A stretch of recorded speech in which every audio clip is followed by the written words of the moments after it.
So I'm excited to invite John to Student Energy virtually. He is the executive director of the Center for Energy Efficiency and Renewable Technologies, which he co-founded in 1990. CERT, I don't actually know how to pronounce it officially. Just CERT. CERT, okay, there we go. Yeah. Is a nonprofit coalition of the nation's leading public interest environmental groups and businesses working on energy efficiency and renewable technology. So John can give us some more background on his career and then kind of jump into the question of the day, which is how can we as energy leaders in the future really push the state to get off of natural gas and fulfill their promises of actually decarbonizing the electric system. So without further ado, I'll hand it off to you, John. Thank you. Okay, thank you, Jake. And thank you all for taking the time to come and listen tonight. We're all sort of getting used to the new normal, and I'm happy to keep the process going even as we try to figure out what we're all doing. So I am a graduate of University of California at Riverside, where I had a very unique and a really amazing undergraduate experience, both a combination of internships at the US EPA as well as work study at the statewide air pollution research laboratory. So even though I'm a political guy and a political science major, I got to experience and learn atmospheric chemistry and how smog is made. And that became my career. So I've been in Sacramento since 1975. I've worked on all the major air pollution and climate change and clean energy legislation over that period, trying to figure out a graceful exit at this stage, but I'm still here and still, trying to make changes that will both save the planet and improve public health. So in my course of my work, the interaction between the energy system and the environment has been prominent. Power plants are the largest sources of emissions in Southern California, other than transportation. In the old days, we ran the power plants on fuel oil, and then if we had natural gas, we ran them on natural gas. In California, most of the energy system is basically rooted in coastal natural gas power plants, and nuclear plants, which are on the water because of the access to inexpensive cooling. But those plants are all of them 50 or more years old. The nuclear plants are retiring for a variety of reasons. And then the other sources of our power are imports, where we import traditionally coal from the Southwest and hydro from the Northwest. And so as we began to try to add renewables to the system, we started modestly. At the time, renewables were very expensive. They were not necessarily close to the markets that they were trying to serve. So transmission became a really important issue. And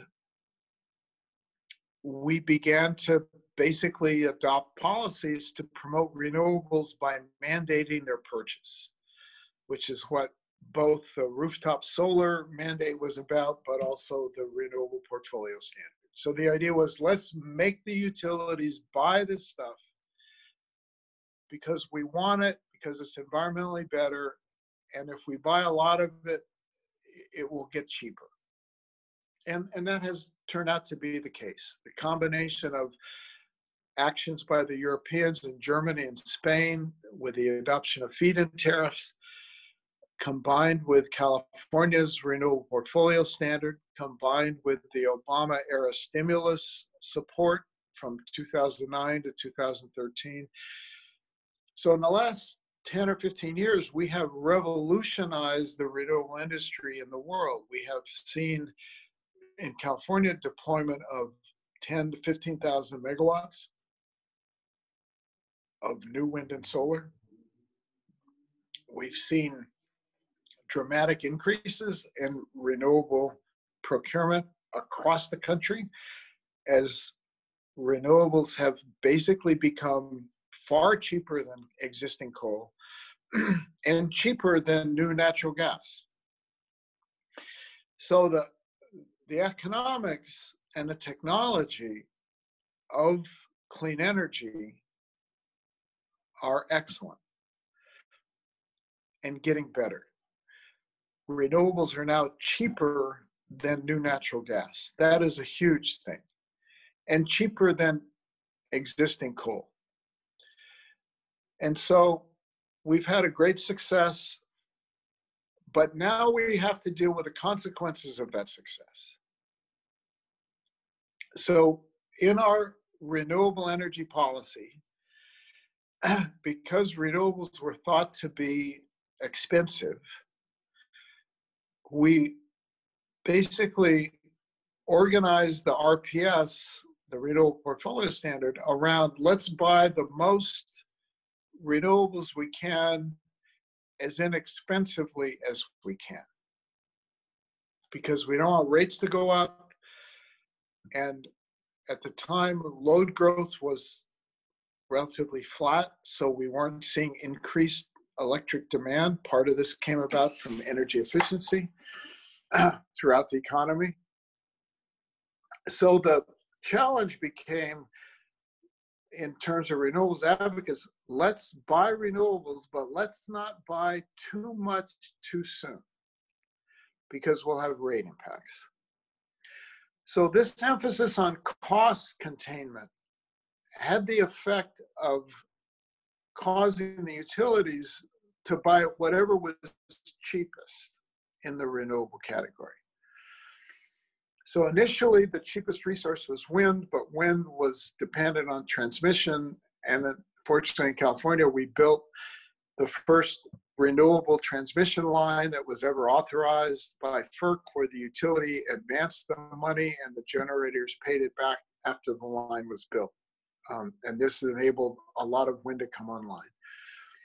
But as solar costs fell through a combination of global and domestic events, part of the problem for solar, or the opportunity for solar, is that the Chinese made a huge investment in solar panel capacity, which had the effect of disrupting the market for solar panels in the US and Germany, but basically lowering the price for everybody else. So suddenly solar panels became extremely inexpensive. And so utilities basically decided to buy all solar. So for the last 5 or 6 years, the only thing that the California utilities have bought is solar. So Jake mentioned that you all had followed the duck curve, and you know what that is. So what the duck curve basically tells us is that we have a lot of solar in the middle of the day, and in the spring and the fall, when the weather cools down or doesn't warm up, then the load is light. So the demand for electricity in the fall and the spring is less than in the summer. And as a result, we end up with surplus in those times of the year. So we have too much solar energy that the grid cannot absorb. And the way the grid works, because of the emphasis is on reducing operating costs. So when the solar comes online, it pushes the gas off the grid because the gas is more expensive than the solar. And so you have this phenomenon where in the middle of the day, the gas plants get pushed off. But then when the sun goes down, we got to turn the gas plants back on.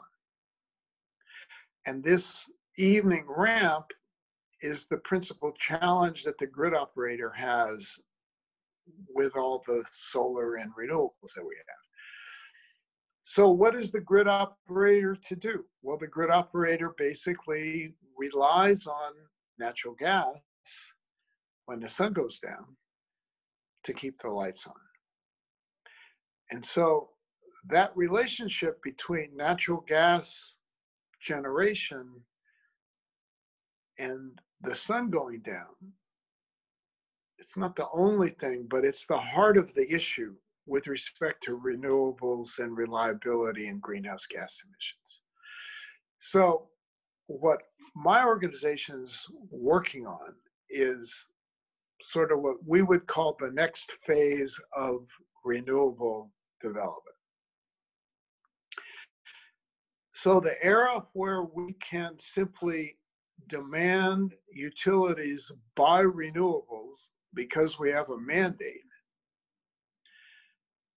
is being supplanted by a time when we have to think about how can we use renewables to run the grid? How can we run the grid when the sun goes down without gas? So that's the challenge of the current moment. Now there's other aspects of utilization of gas that come to mind, particularly the supply of local capacity. In other words, so the grid relies on the laws of physics. And so for you all to understand how this is all going to work, you have to understand that the laws of physics are not negotiable. They govern the system. And so you have to take that into account when you're thinking about how to run the grid without the gas, because the gas is basically what we call a synchronous generator. Nuclear and coal are also synchronous generators. Synchronous generators are called that because they synchronize to the grid. And they basically, once they synchronize, they basically are seamless, and the grid and they are one. Asynchronous generation or inverter-based generation, which is what wind and solar generally are very different in the way they interact with the grid. And it's part of the challenge for the grid operator to think about how to add more inverter-based generation at a time with less synchronous generation, and how do we keep the lights on? Now, I sent Jake an article in Forbes magazine by a colleague of mine, Eric Schiemann, and it's a really good exploration of how the presence of renewables on the grid changes the way the grid works. And it's why, on the one hand, we are optimistic that we can do all this, but on the other hand, it's like we can't be overconfident that we can simply declare renewables are the preferred resource and have the grid stand up and salute and say, yes, sir, that's fine, let's do it. So I commend that article to your attention, as well as other things that Eric has written. So at the moment, what we hope to see happen, and the example that I would give you of what we're talking about here is in Oakland, down by Jack London Square, which is right where the Oakland port is, which the port is a significant source of electric demand. And it's also where they're going to put the ballpark for the Oakland A's if they ever get that done. So in that particular, it's called a load pocket. It's like a load of electricity demand where there's a lot of different things there, but basically it's a significant area of energy demand. And if there is an outage of transmission in that area, if the imported transmissions that they use to turn the lights on goes away, what do they do in the meantime? So in recent years, what they've done is they've used a jet engine that is basically an old 707 airline jet engine that is incredibly polluting, runs on jet fuel, and they use that like a few hours of the year. And so what this project that was developed by PG&E and the Oakland and East Bay Community Energy. East Bay Community Energy, thank you, cooperated and developed an alternative plan that involves a battery and some new transmission that basically eliminates the need for that power plant. So this is an example of what we think the future holds, which is to use a combination of local resources to provide reliability without natural gas. And the resources that we think make the most sense are batteries, demand response, or moving the load, because to take that specifically is an issue. So generally, the way the load and the grid work together is that we assume that the load is fixed and that the duty of the grid is to meet the load through whatever resources are available. But when we have resources like wind and solar that are incredibly inexpensive and very available and abundant, then we need to think about how do we move the load closer to that generation. Now that comes through things like pricing, incentives, so that we basically want to pay people or encourage people to use electricity at certain times of the day when we have too much of it. Now this is counterintuitive for regulators, but it is in fact the essence of what we need to do with regard to our public policy, which is to basically encourage people to use energy when the energy is abundant, and then to either store the energy through pumped hydro or batteries or other means to shift that consumption to a time when the energy is available. So as we look to try to reduce our natural gas dependence, what that requires of us is that we become innovative and creative about how to meet the system's reliability needs without burning gas. And so that's the opportunity and the challenge of the moment. So let me stop there for a minute and see if there are questions or comments that people would like to make.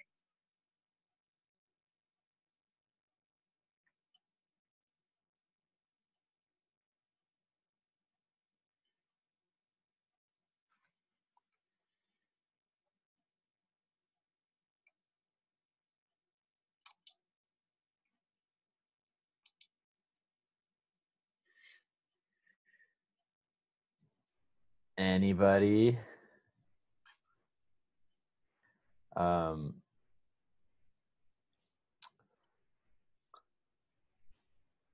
guess I have a question. I don't know if you're just about to ask something, Jake. No, go for it.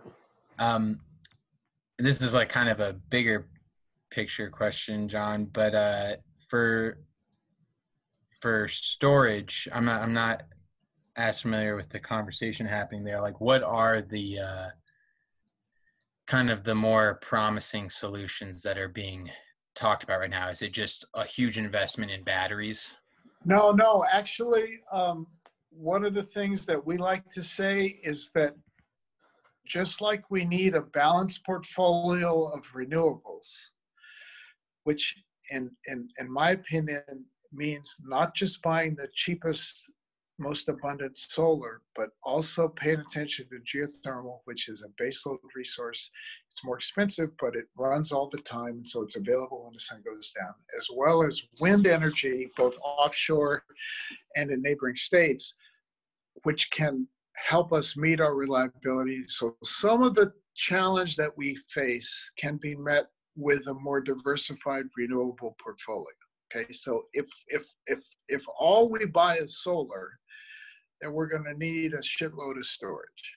But if we buy wind and geothermal and other resources, then we won't need as much storage. But in terms of storage, we also need a balanced portfolio. So batteries are good, but batteries are expensive and they have to be replaced. Now costs are coming down, so solar plus storage is becoming the new normal in both residential development as well as large-scale solar. So solar increasingly has to be matched with storage if they're going to be successful in the marketplace. And because the cost of solar and storage have both been falling, you're seeing extraordinary deals out there where you have a combined solar plus storage project coming in at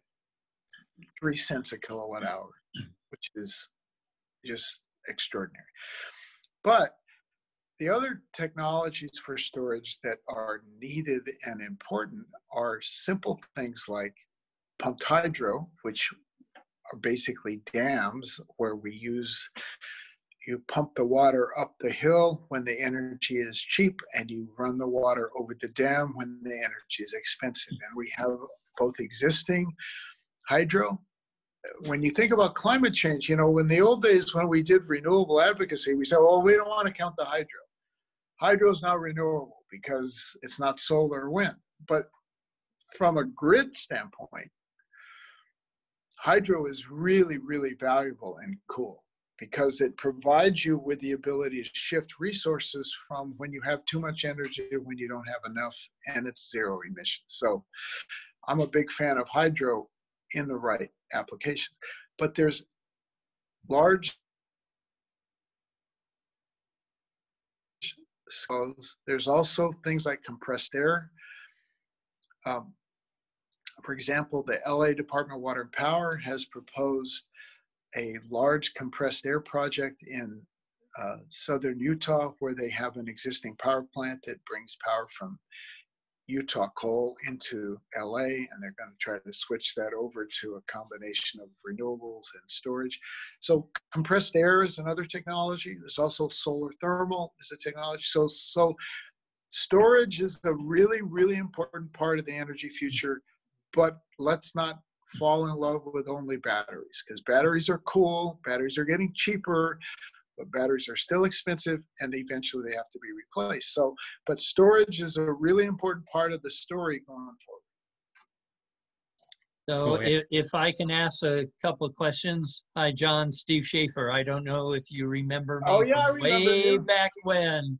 Yep. Yes.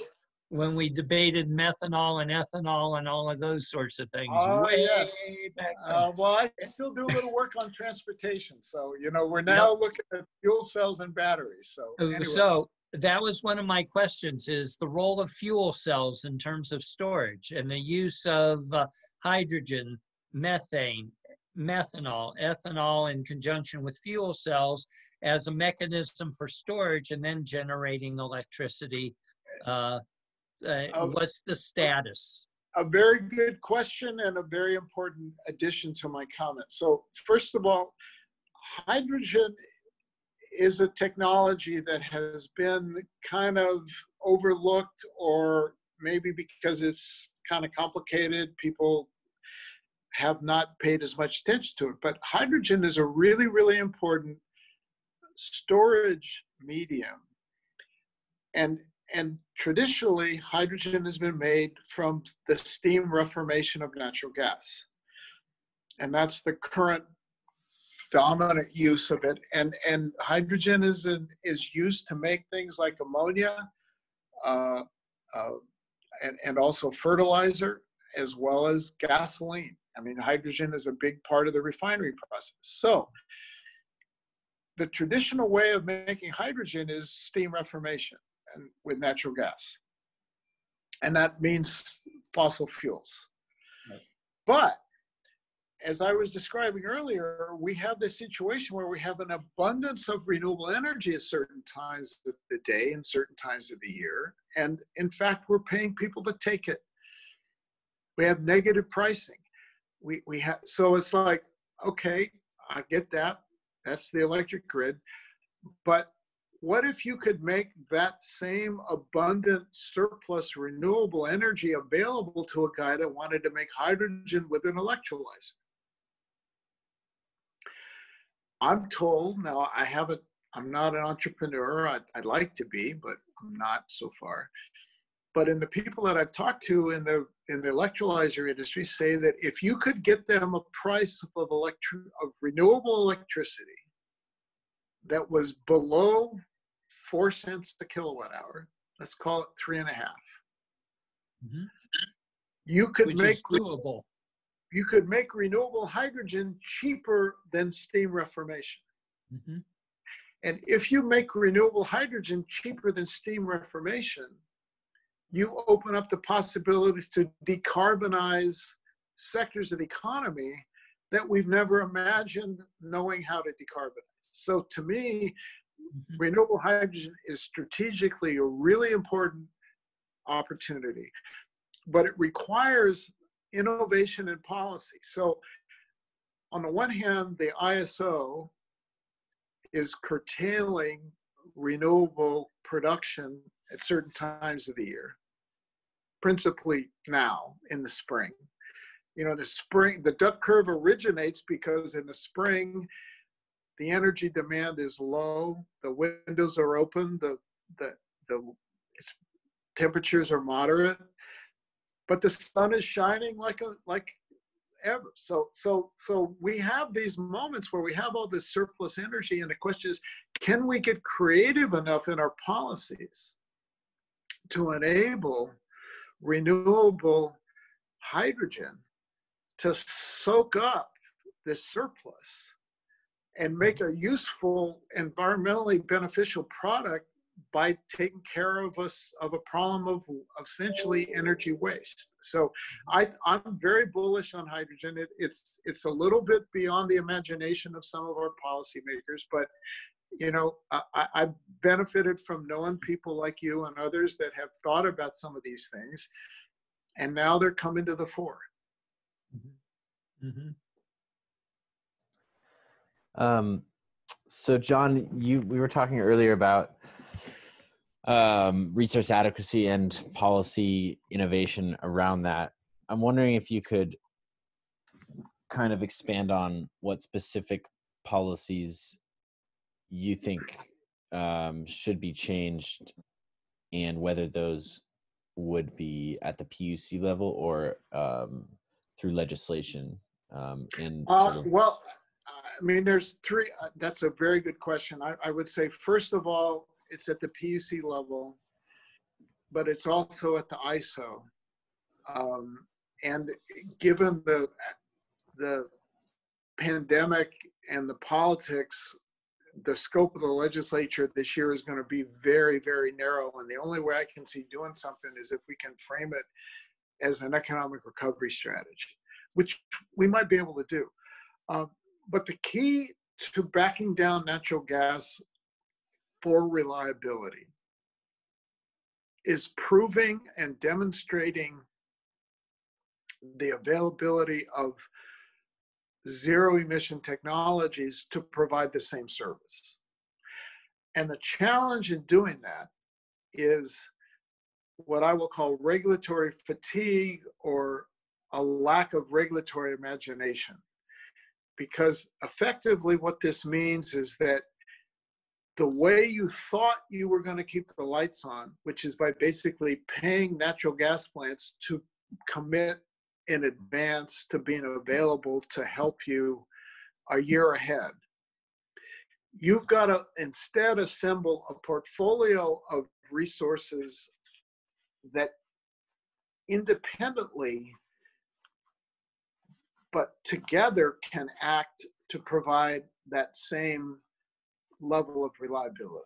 And so that's what we're working on at the moment. I'm going to have to apologize and take a brief 3-minute break, okay?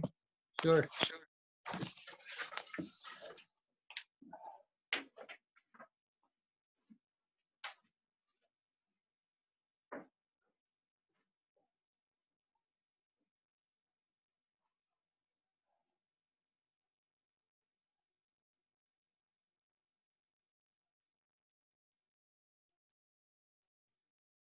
Steve, There. you're muted. Okay. Okay, now am I unmuted?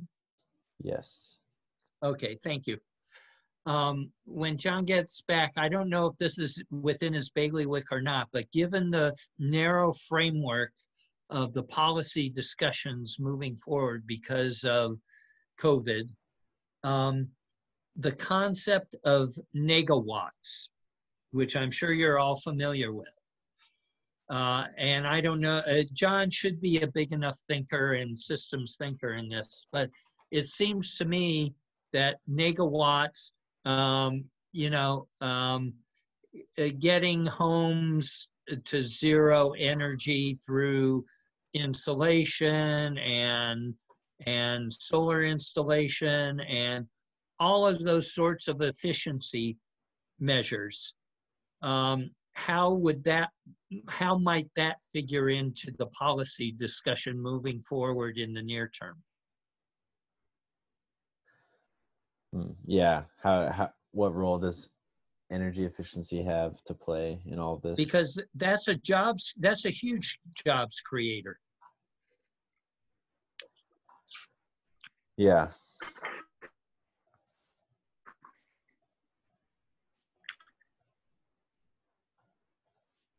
Yeah, it's interesting to think about energy efficiency now in the new kind of world, not the 1970s world of Jimmy Carter putting on a sweater. It's kind of like Well,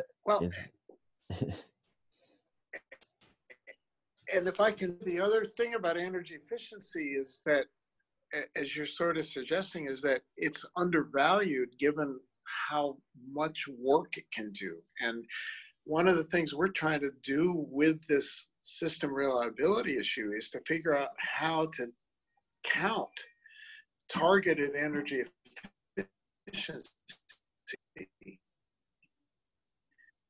we use to keep the lights on. Thinking about avoided cost of the utilities generation, think about the local capacity value that you can create by reducing demand in exactly the place where the system needs you to reduce demand. It's not like all energy efficiency is created equally, but in certain places, energy efficiency is incredibly valuable and should be paid accordingly. So my question, John, this is Steve again, is what do you think is the receptivity of the legislature in the near term to a jobs creation program that addresses energy efficiency? I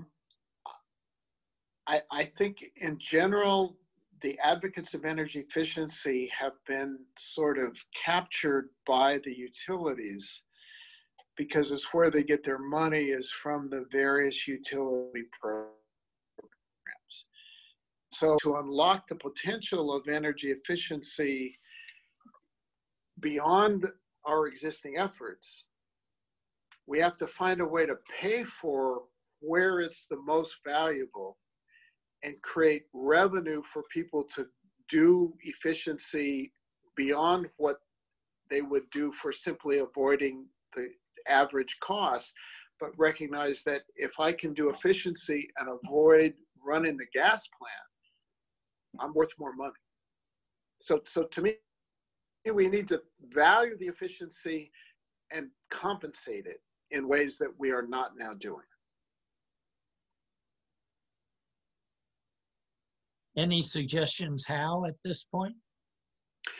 Well, we're trying in our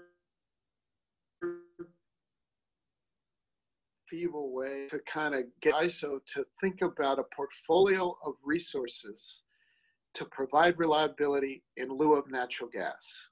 And among the resources we see being part of that portfolio are locally targeted energy efficiency, which if you compare the cost of efficiency, flexible load, storage, to the costs of what we're paying the natural gas guys, we're going to save everybody money. And that will end up being the motivation if we can ever figure out how to articulate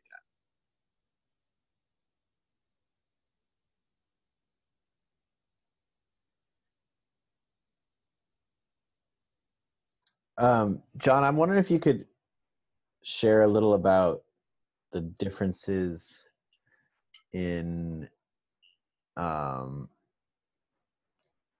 some of the successes and failures in getting gas plants shut down, and your Sure. experience, and sort of tell the story of the most recent kind of decision and well, I think the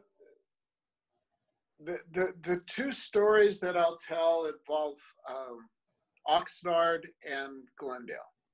Okay, so at Oxnard we had a proposal. You know, Oxnard is in Ventura County. It's a coastal city, but it's poor and Latino and has this kind of a industrialized oceanfront, including this power plant. So the power plant that was on the coast at Oxnard was scheduled to be shut down because of the requirement that everybody has to either shut down or shift to once-through cool, or to get rid of once-through cooling. So basically the gas plants were told either you retire or you modernize. And given the economics of the gas plant, modernizing the plants or replacing the plant was initially thought to be the best option. So we got hired by the city of Oxnard, which didn't want to see the power plant built, the new power plant built, or the existing plant continue to operate. And so we basically put together a campaign and a strategy that around the idea of using alternative resources, such as storage, demand response, local solar, so forth, that we could basically meet the needs for reliability that proposed gas plant would be designed to meet without building a gas plant. And it's a long story. There's a lot of people from Tom Steyer to legislators that got involved. But basically, we convinced the Energy Commission that the low emissions alternative was feasible and that the plant was not needed. And so the plant was denied approval and basically went away. The second example was in the city of Glendale, where you had a 280 megawatt gas plant that was old and needed to be retired, and they proposed to replace it with the new gas plant. So a combination of local advocacy and technical expertise, and the fact that you had a city council in the form of the city of Glendale that was open to ideas. And basically we convinced them to not build the plant, but instead to pursue a portfolio of batteries, demand response, local solar, so forth, as well as new transmission. So the other part of reducing gas demand, ironically, is sometimes building new transmission to provide the same level of reliability that you would get from a gas plant. So in the case of Glendale, they went from a 280 megawatt gas plant proposal to a 50 megawatt gas plant that was going to depend on what the market said about the availability of alternatives. So the good news is we're getting there, and we're getting some traction on these issues. The bad news is that in the case of the Oxnard plant, we got some additional battery storage but because of the way the counting rules were written, we got nothing else. So in our mind, batteries are really cool, really important, but they're not the only thing. And if you try to do batteries alone, you won't get to reduce as much gas as if you do a portfolio of resources that includes flexible load, energy efficiency, local solar because a lot of these gas plants, part of the need for them is as contingency resources for when a transmission line goes out, like you have a wildfire and the transmission goes out. And so you have a multi-day outage. And so if you only have batteries and you have an outage, well, the battery gets discharged and then it's done. So you have to recharge the battery, which is where the local solar comes in. And even though the duct chart is on all of our minds, if you're in a local capacity situation, the local solar is not a problem. It's not surplus. It's exactly what you need to recharge the battery so that the battery can be there the next day.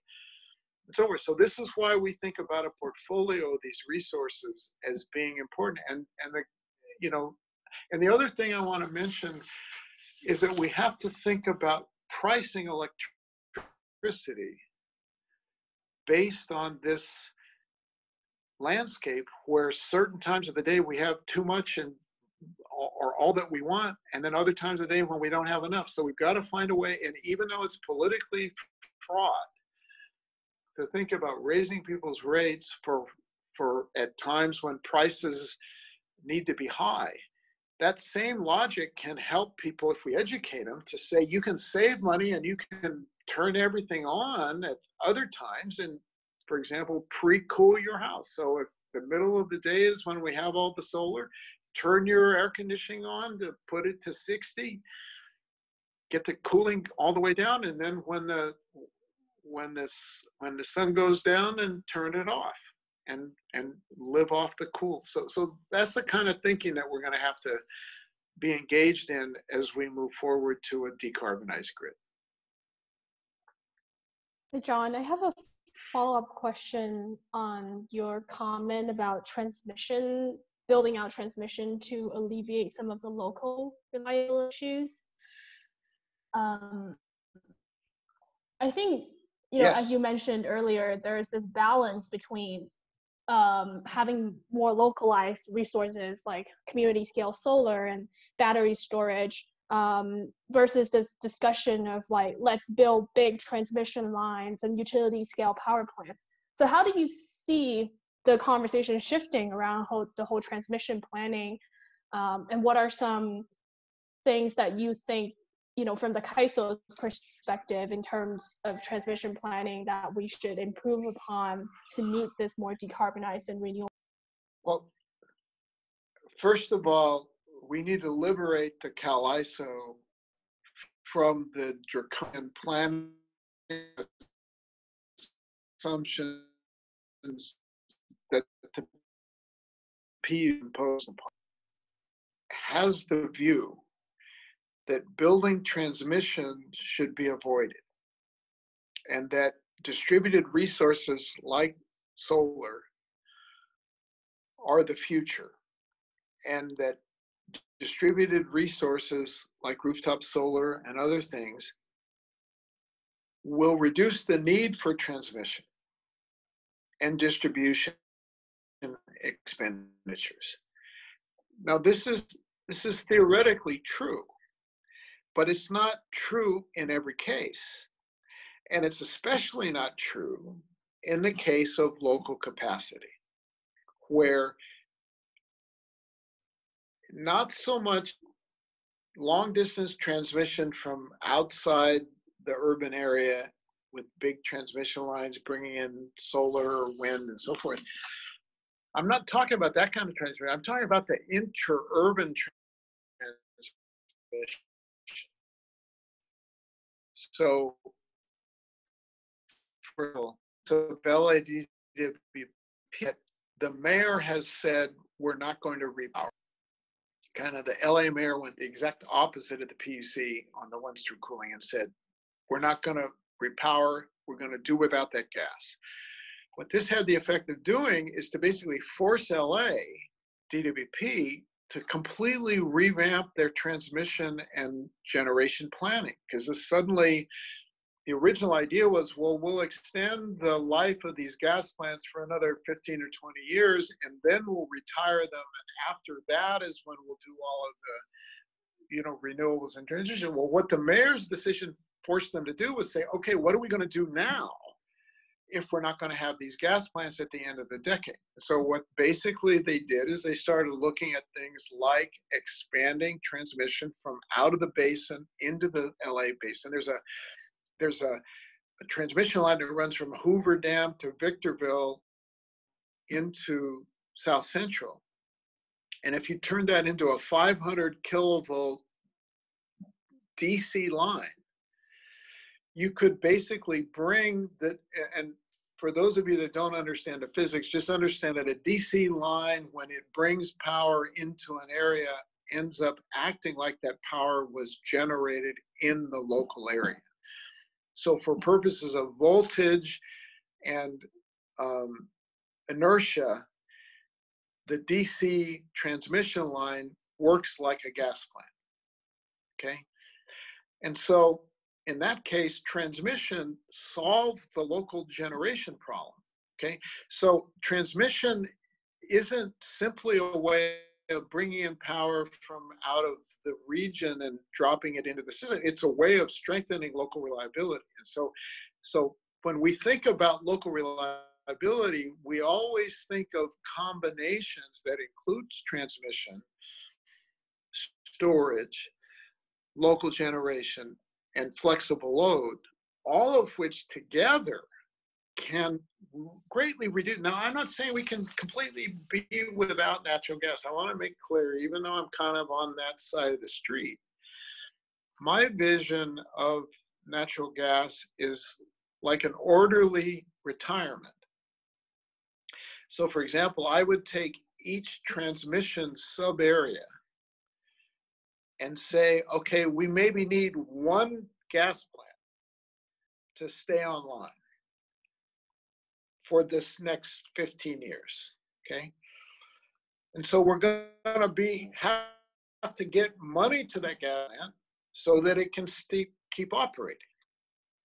But I don't need every gas plant to fit that category. And so to me, this is one thing that the CalISO staff needs, is they need to have confidence that this new combination of resources can keep the lights on consistently, reliably, without fail. And that's why we see the most important thing as trial and error and experience. So we may be wrong about how these resources,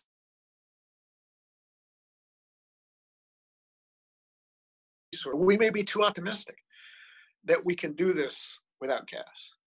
But we won't know unless we try. And the trying is where we will gain confidence and where the ISO will be accept they can cut the gas. And they know the thing, my feeling about the ISO, even though they get bad press and have some bad images, that the ISO staff are true public servants. They are on a mission to keep the lights on and to reduce greenhouse gas emissions. And they believe in both. But their primary responsibility is keeping the lights on. And so unless you can talk to them in their language of reliability and physics, they're going to say, I wish I could help you, but I have my job, and my job is reliability. And so we have to accept that as the starting point and work with them to innovate. And I believe they are capable and eager to do so, but they got to have help from the PUC and the rest of the government. And so far, that. Yeah, absolutely. Just a really quick follow-up comment. I think the point you brought up in terms of we try to reduce greenhouse gases emissions as well as ensuring reliability. But when I was at the CAISO and talking to our operations arm, the foremost responsibility is always absolutely ensuring the reliability. So it's really great to hear that people like yourself who work in this space of like trying to connect policies and advocacies and understanding the system to actually work with people on the ground operating the grid. Like, this is huge to hear someone like you talk about. We understand that the CAISO's objectives and where we're trying to get our state to accomplish in terms of decarbonization, but it's a long way to go. And along this way, experimentations are so important. And thinking about ideas such as integrated resource planning, be bold to experiment, absolutely important. Just really want to comment on that. Really thank you for your answer there. Well, it's the laws of physics. They're not negotiable. And somebody talked about one of the politicians that I actually had the mixed pleasure of working with during the deregulation era. And this is a retired utility guy. He said to this senator, he's like, Senator, like the laws of physics govern the grid and you can't alter that. And the senator said, just watch me. And this kind of thinking, it's like when we did the deregulation, we thought of everything but the physics, right? We thought about the economics, we thought about the policy, we thought about everything, but we didn't understand the way the grid works. And to me, as someone that lived through that period, it's like, I understand you can't ignore that, or you'll make a big mistake, or you'll end up being. And so my job as a renewables advocate is to be credible, right? I believe that we can decarbonize the grid. I truly do. But I also understand that it isn't simply a matter of putting rooftop solar on everybody's house and assuming everything's going to be the same. And I say that with complete fondness for rooftop solar. It's not the only thing.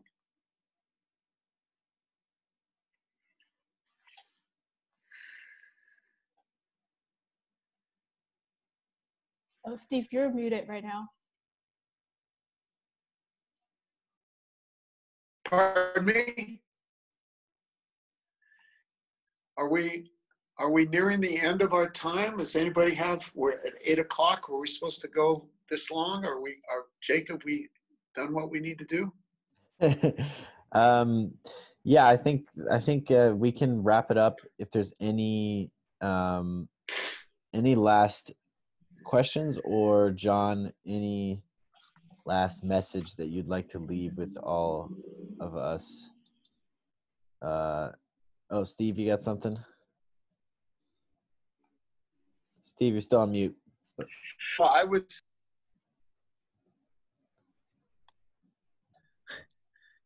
Steve, you're muted.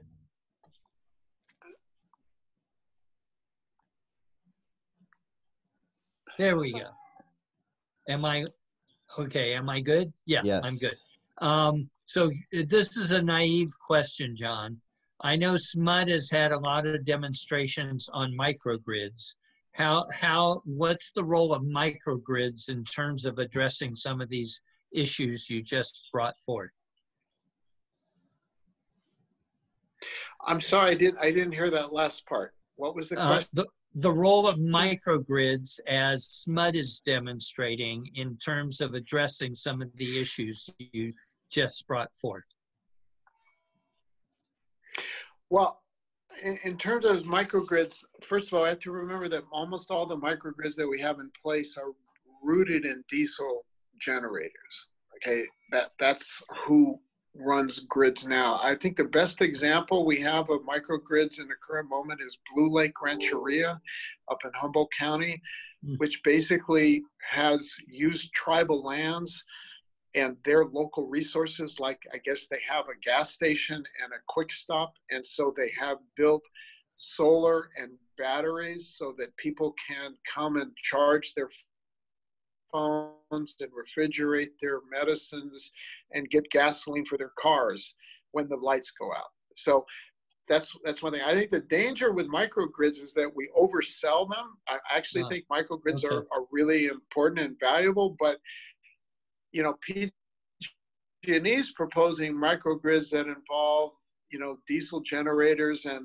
micro gas plants. Right. So I think microgrids are part of the solution, but they need to be built with the right environmental and other considerations in mind. Right. But they're very helpful. And you know, I have friends that live in Sonoma County and that have been evacuated several times and had the fire come right up to their house, and they tell them they have a generator that runs on aviation fuel, and they bought a 50-gallon tank, and the aviation fuel works well with a catalytic converter. So, you know, there's different ways of doing microgrids, right. And I think we got to keep our emphasis on the emissions. Right. But I also think we got to stay open to new ideas. Isn't SMUD demonstrating microgrids using solar and batteries? Yeah, but not enough. I think SMUD has an issue that they don't want to face, which is that they need to do without their gas plants. Uh-huh. And they've sort of imagined that they can keep the gas plants alive and fool around with stuff like renewable natural gas. But in the end, what you need to do is provide your reliability through other more sustainable means. Right. Okay, thanks. Okay. All righty. John, any last calls to action regarding this whole decarbonization fight? I would just stay involved. And if you really want to learn about this stuff, you should invite my colleague Jim Caldwell to come back and fill in the gaps on the physics that I didn't fill in. But I just basically, you're at a time of great opportunity. And what we need to do is to pay attention to everything that's going on and apply the skills that you've learned and help us make all this work. This is doable. I mean, the thing I would convey to you is confidence that we can do this, that we can actually decarbonize the grid and run the system without fossil fuels, but it requires us to be really creative and innovative in a way that I'm not sure we're capable of. Cool. All right, well, thank you so much, John, and I will forward that article out and link to CERT's website and okay, maybe your Twitter handle. I'll come back and talk to you guys again. All right. All right. Glad you're back in Sacramento, and I'll talk to you sometime soon. Okay. Thanks very much for all of your attention and interest.